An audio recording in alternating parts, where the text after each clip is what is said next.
ఇటికల ఇలియాస్ ఈ న్యూస్ ప్రేక్షకులకు మరియు కదిరివాసులకు నమస్కారాలండి. సో మన కదిరి శ్రీ వెంకట్ ప్రకృతి వ్యవసాయ క్షేత్రంలో మనము చాలా రకాల కూరగాయలు ప్రకృతి పరంగా మనం పండిస్తున్నామనేది తెలియజేయడం జరిగింది.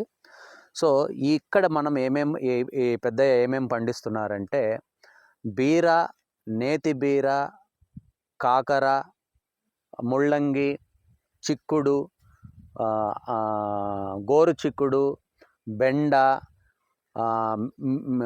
మిరప, అలసంద, వంకాయ, మొటికాయ ఇవన్నీ పండిస్తున్నారు. వీటితో పాటు కొన్ని ఆకుకూరలు కూడా పండిస్తున్నారు.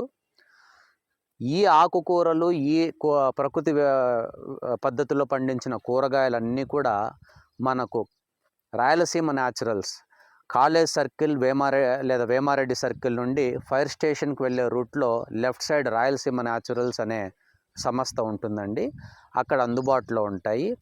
ఇంత కష్టపడి ఈ ప్రకృతి పరంగా పండించిన కూరగాయలను మన కదిరి ఎమ్మెల్యే గారు గౌరవనీయులు శ్రీ కందుకుంట వెంకటప్రసాద్ సారు దాన్ని ప్రారంభోత్సవం చేయబోతున్నారు.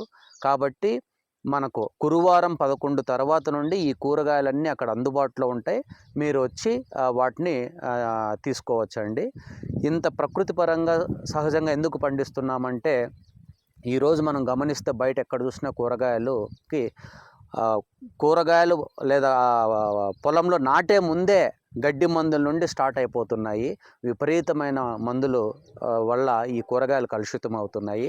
అటువంటి కూరగాయల మీద మనం ఆధారపడి ఆరగించి అనారోగ్యం పాలయ్యే బదులు ఈ ప్రకృతి పరంగా పండించిన కూరగాయలను అందుబాటులోకి తీసుకురావడం ముఖ్య ఉద్దేశం.